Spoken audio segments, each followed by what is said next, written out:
আসসালামু আলাইকুম এভরিওয়ান, আপনারা সবাই কেমন আছেন? আশা করি ভালো আছেন। আলহামদুলিল্লাহ আমি অনেক ভালো আছি। আজকে দেখতে দেখতে রহমতের দ্বিতীয় দিনে চলে গেল আমাদের মাঝ থেকে।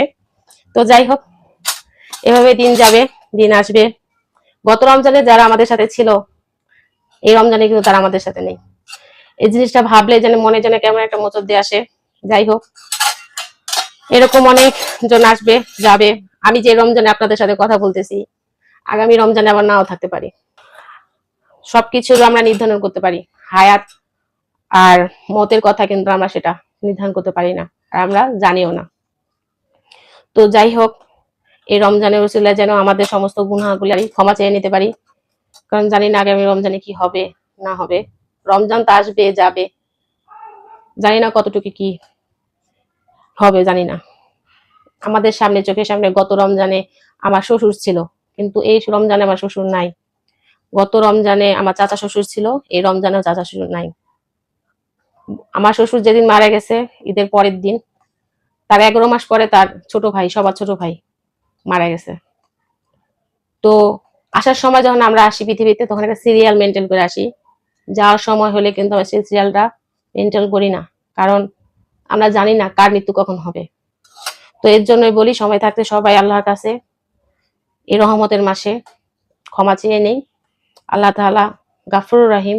আল্লাহ আমাদের অবশ্যই ক্ষমা করে দেবেন যদি আমরা আল্লাহর মতো করে ইবাদত করে ক্ষমা চাইতে পারি।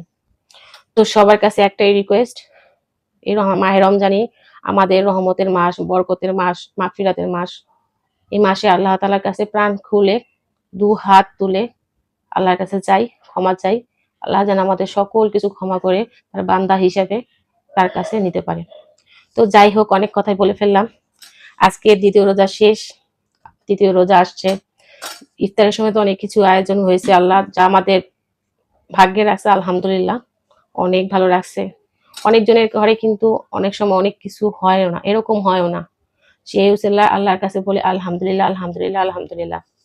তো আজকে রাত্রের খাবারটা নিয়ে নিচ্ছি। আসো দেখাও কি কি রান্না করেছি আমরা। প্রথমেই দেখাচ্ছি এখানে বাইল্লা মাছ। আমি জানি এটা বাইল্লা মাছ, এটা চচ্চড়ি করছি, দেখা যাচ্ছে। বাইলা মাছ চচ্চড়ি করছি, ছেলেরা পছন্দ করে না গুড়া মাছ, তারপর আমি রান্না করছি, এটা খাওয়া ভালো এর জন্য। যাই হোক, খাওয়াবো আমি ওদের। আর এখানে ছিল কালকের মুরগির মাংস, সেই মাংসটা রয়ে গেছে। আর এখানে ছিল ডাল, ঘন ডাল। দেখেন কালারটা মাশাআল্লাহ অনেক সুন্দর এসেছে। আর প্রতিদিনের মতো এখানে গরম গরম ভাত। ও এখানে আবার কিন্তু আছে হচ্ছে, আমি সন্ধ্যায় ভেজিটেবল রাইস রান্না করেছিলাম, সেই সবজিটা আর কি জমাট হয়ে গেছিল। আমাদের তো আর ওভেন নাই,